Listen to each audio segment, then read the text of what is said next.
Welcome to PLAC Podcast series on legislative and governance issues funded by the European Union under the Support to Democratic Governance in Nigeria EU SDGN 2 program. My name is Amarachi Onyabo, your host.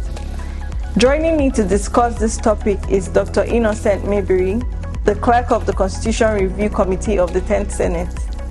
Our discussion today will focus on Constitution Review, outcomes from 9th NASS and outstanding issues. You're welcome, sir. Let's delve right into the conversation. Thank you. Sir, having worked with previous sessions of the National Assembly and now the 10th National Assembly on Constitution Review, can you tell us the processes involved in the Constitution alteration process? Yeah, thank you for the question. Constitution amendment or alteration, as the Constitution describes it, is provided for in the Constitution in Section 8 and Section 9, and specifically Section 9 dealing with constitutional alteration, while Section 8 dealing with issues of state creation, boundary adjustment, and all that. The process is very clear. It's a legislative process, but as legislators, you have to take the issues, especially issues concerning the fundamental law of the country, to the people. So first, the bill as introduced will be voted for with a 2/3 majority in most of the sections of both the Senate and the House. Remember, there are some sections of the Constitution that you cannot amend except you have 4/5 of members. And that includes the provisions in Section 9 itself. Yeah. Beyond that, the process will have to go to the state assemblies. It requires 2/3 of state assemblies voting yes to whatever the National Assembly has passed before it can return back and forward it to Mr. President for his assent. That is the clear constitutional process. But beyond doing that process of what the statutes require of members to do, members of National Assembly and members of state houses of assembly, as a baseline law, the public is heavily engaged in terms of public hearing to get the input of members of the public, their understanding and support or otherwise of the issues before it finally goes for voting. So one activity that the committee engages beyond what the statutes being the Constitution has described and provided that they should do is ensuring that there is greater and greater and greater participation of members of the public, the Nigerians themselves who own the Constitution. Their views are very important in determining the voting pattern. However, it still rests on the legislators themselves on what they want to vote and what they don't want to vote. And we believe that as part of the responsibility of governance and representation, that all times they should be in a position to vote what the people want. Examining the 9th National Assembly's Constitution Review exercise, how many bills were proposed and how many were eventually passed and assented to by the President? Well, in the course of the work, about 68 bills were proposed to the chamber by the committee of both the Senate and the House, jointly proposing the same things to the both chambers. But I need to quickly mention that there was one issue that actually resonated among certain critical stakeholders, especially the governors and the state assembly, that was not actually carried to the chamber. That was the issue of state police. But beyond that, 68 bills were taken to the chamber that required 2/3 of members to vote years for them before it can proceed to the State House of Assembly. One of the bills, which was actually voted by both chambers but had amendment in one of the chambers, that did not go to the State Assembly. So you had 68 bills that they voted in the same manner, other than one, and then 44 went to the State House of Assembly for their concurrence and for their approval by the word of the Constitution. However, they did not return all. That means at the State House of Assembly, some of the bills did not meet the two-thirds requirement of the Constitution. 39 was returned and was forwarded to Mr. President for his assent. He assented to 17 of the bills and 20 he did not assent to.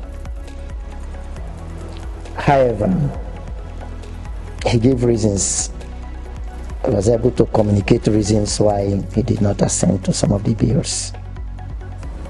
I know that our two of the bills also, he didn't assent to them, but he did not equally give reasons why. But there is a step forward, kind of. At least there is a reason.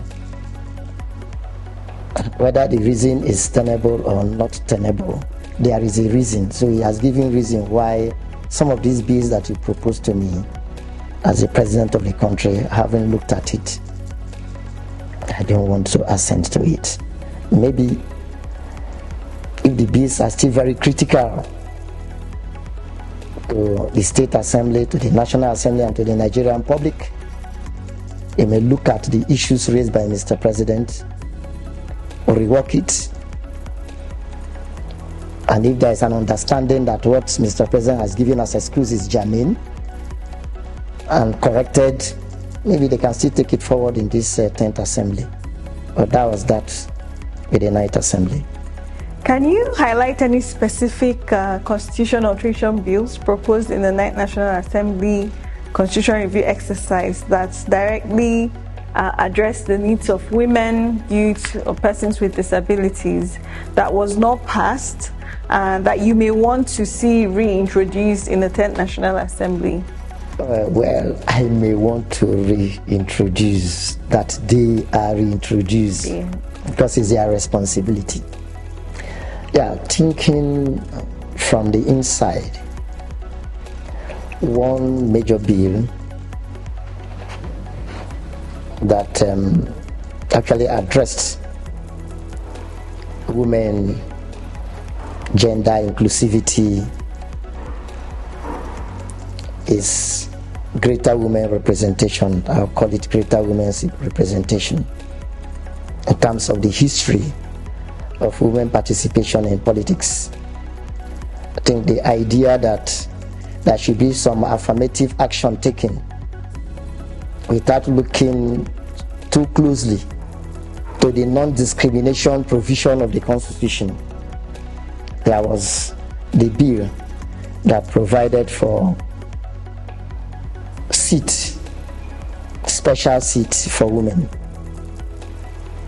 just like an affirmative action to lift them from where they've been. That bill did not succeed, but it's a step in the right direction, being that it's been introduced. And I think with greater champion, more champion on it, it's still alive in the minds of Nigerians. And I know too that it's still alive in the minds of legislators that actually positioned for it. That is one bill. Another bill too that did not succeed, even if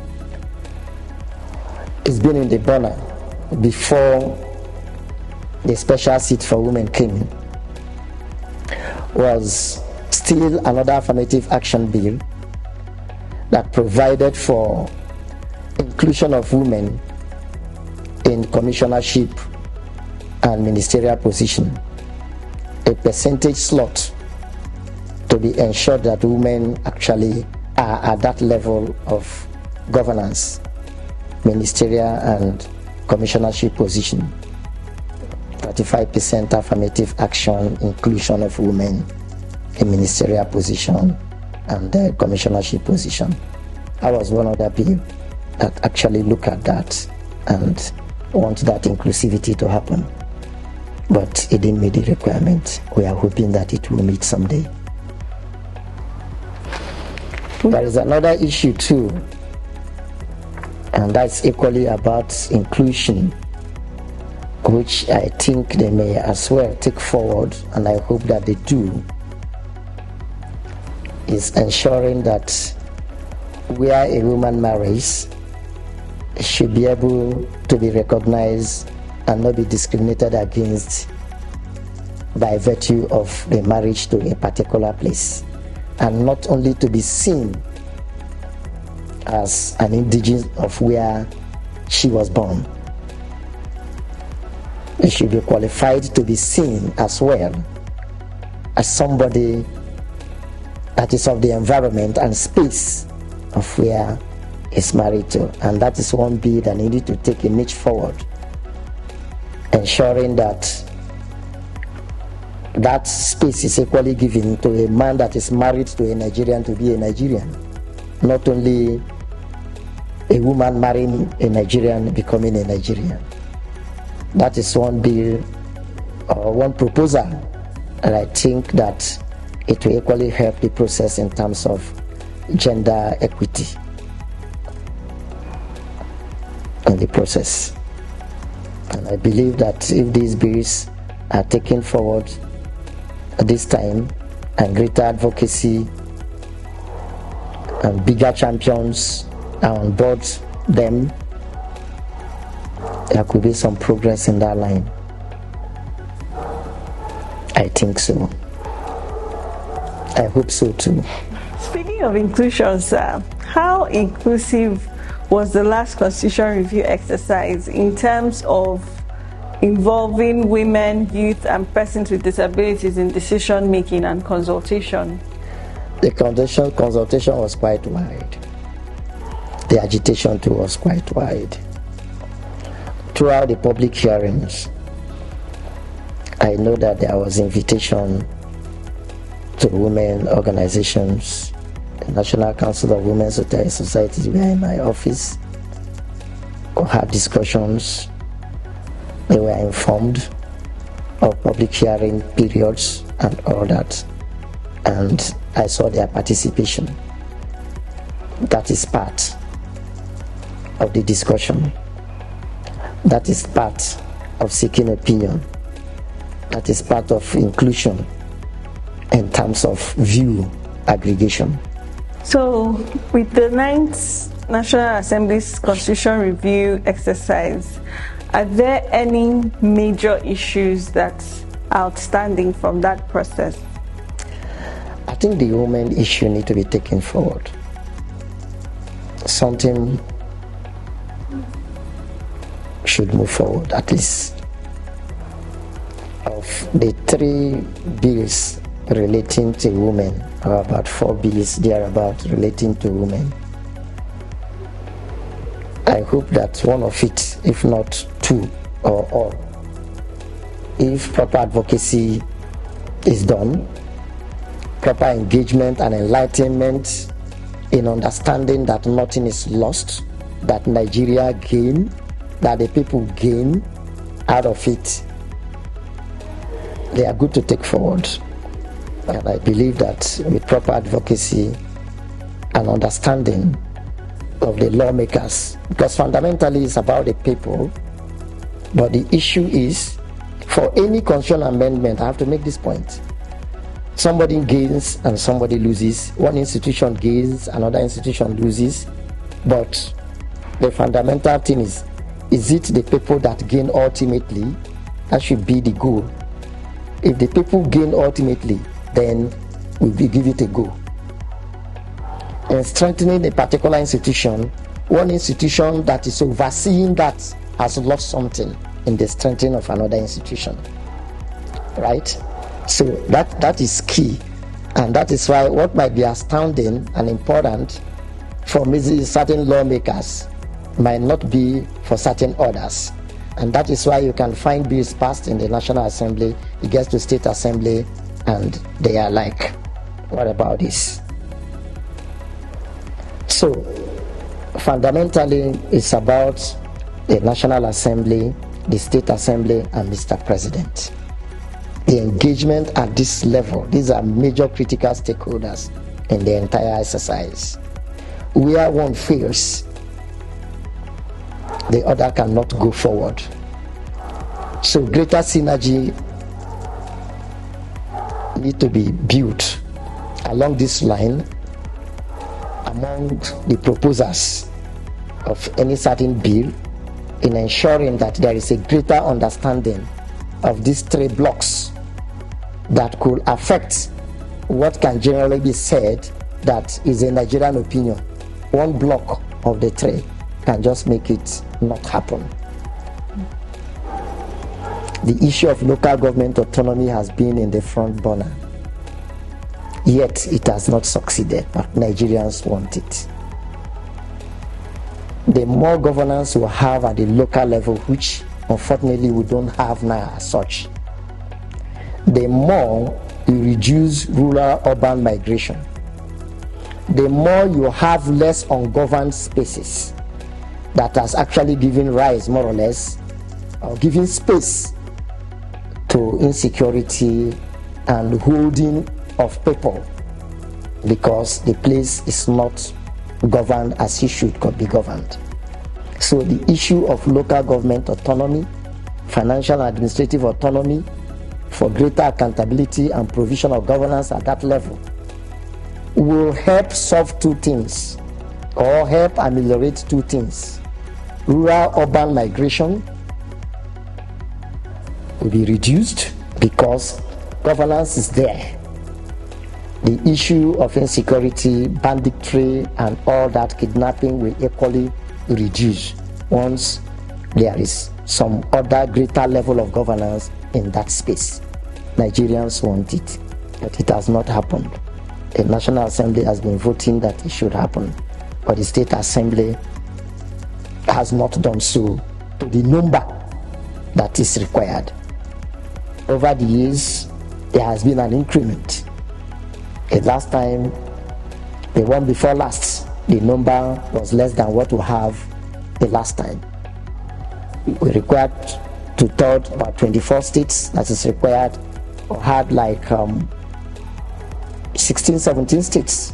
So there is an awareness too at the State Assembly that we need to get this done. So if there is anything to be given or taken in order for that to happen, maybe in the course of engagement in this 9th Assembly, maybe members will see how that can work. But that we need that governance at that level, yes, we do. So it's one outstanding issue that is critical, and if it's amended, it's a fundamental amendment to the Constitution to get that done in that manner. That's my opinion anyway. So lastly, what are your recommendations for citizens who wish to engage the Constitution review process? First, engagement is a strong process, if you ask me. To engage the Constitution review process is the right of Nigerians. You don't need to wait for a Constitution Amendment Committee being established or it being an agenda of the Senate or House of Assembly before you can make any advocacy for what you consider appropriate to be done within the context of the Nigerian Constitution to happen. For advocates of gender equity and a Constitution amendment around it, I don't want to see that, the exercise has come and gone, therefore let me wait for when another exercise. It's a continuous thing. When I mean continuous thing, not saying that Constitution amendment is a continuous thing, but advocates for change must be a continuous thing when it has not been done. So now, to engage the system is to do what any advocate should do. The reason why a particular thing should happen and be made known to a lot of people who don't know through the press, through their representatives, through the Senate itself, either by letter, either by proposed bill, identifying champions, people who think in like manner, that are legislators, both at the state level, at the federal level, the big voice. Nothing stops anybody from engaging a lobby group to see that ABCD happen with justification why it should be so. At times certain bills fail because of lack of education or understanding of the implication, positive implication of why that thing should happen. Like I said, there are major three groups. The National Assembly members, legislators, they are the legislators at the state level, and Mr. President, because to the extent that we have it in Nigeria, he needs to assent to any bill before it becomes law. So the presidency itself is a critical stakeholder. So even starting an advocacy from the presidency on any matter that have to do with constitutional amendment, there is nothing wrong with it. Because it's not only a National Assembly affairs, it's a national affairs. And like I have said, three critical groups that can make it happen. So it can start from any of the critical groups. It can start by making the issues a national issue right from the point of the press. It's not just engaging the committee members. There was a lot of engagement by proponents of state police to the committee member, but it was not taken to the chamber. So it should be an all-round activity of engagement of every group that can be engaged to put the issue forward